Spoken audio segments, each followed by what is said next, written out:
A Guatemala se prepara para deixar para trás o governo de extrema-direita do presidente Jimmy Morales. Isso porque, nesse domingo, os guatemaltecos vão às urnas para eleger não somente o novo presidente do país, mas também 160 deputados e mais de 340 prefeitos por toda a Guatemala.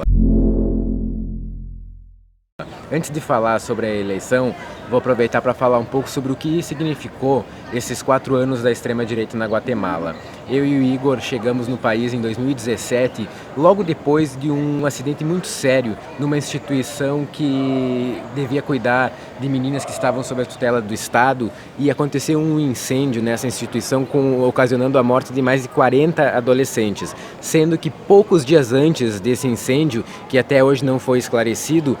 muitas dessas adolescentes denunciaram abusos, maus tratos e inclusive serem vítimas de prostituição nessa instituição. Esse fato que chocou toda a Guatemala, toda a Centro-América e a Latinoamérica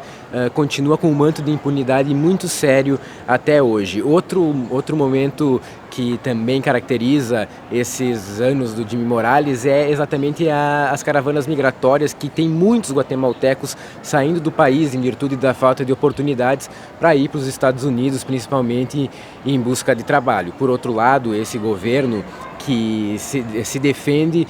afirmando que investiu muito na questão da infraestrutura do país e que tomou muitas decisões a favor da soberania da Guatemala. Isso é bastante questionável porque nesse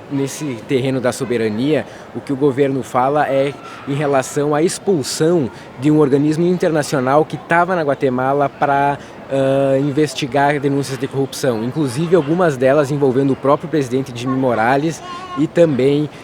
familiares seus, incluindo seu irmão e seu filho. Esse presidente que,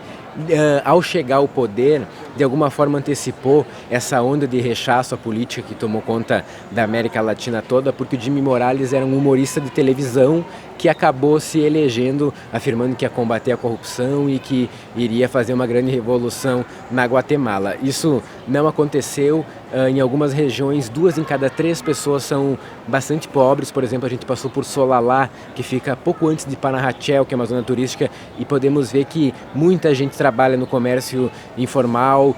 e, sobretudo, os indígenas são os que mais sofrem com a desigualdade que marca a Guatemala. Com relação a esse processo eleitoral, a favorita, de alguma maneira até agora, é a ex-primeira-dama Sandra Torres. Ela pertence a um partido muito estruturado e, de certa forma, um partido que pode ser considerado de centro, embora seja, por exemplo, a favor da família tradicional, contra o casamento gay, porque isso continuam sendo tabus enormes na Guatemala. Inclusive, esse governo que agora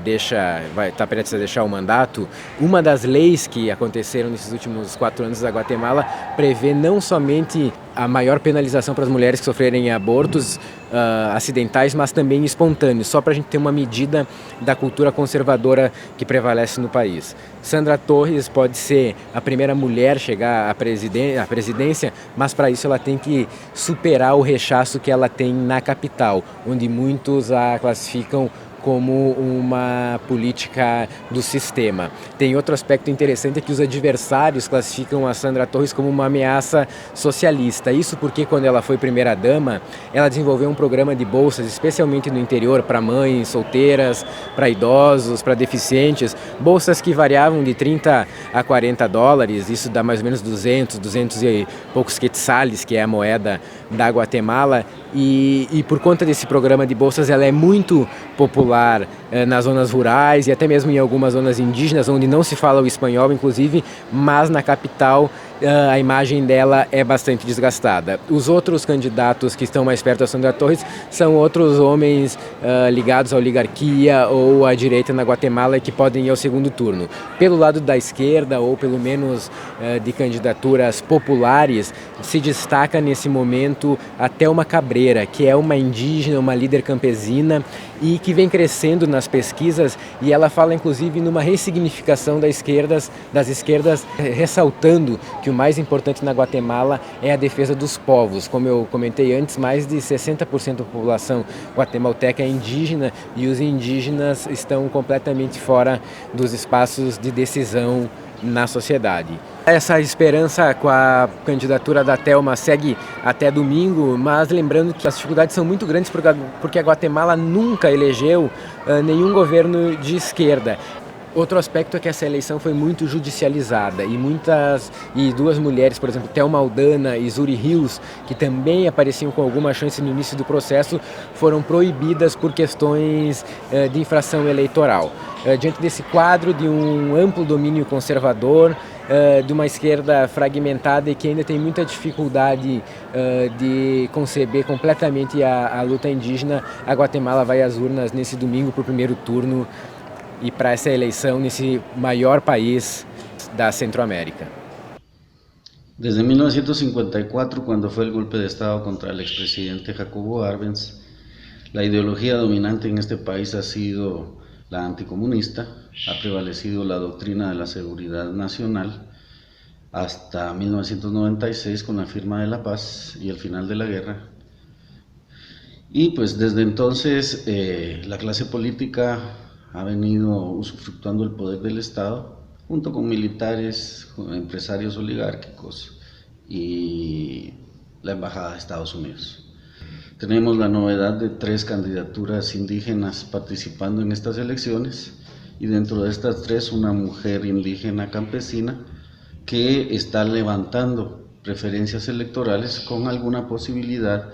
de situarse al final del conteo de las elecciones en un lugar bastante alto.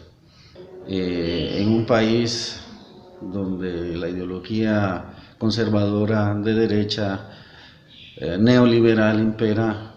una candidata mujer pobre, indígena, propone la nacionalización de la energía eléctrica, propone la rebaja de sueldos sustancial de alcaldes, diputados y presidente,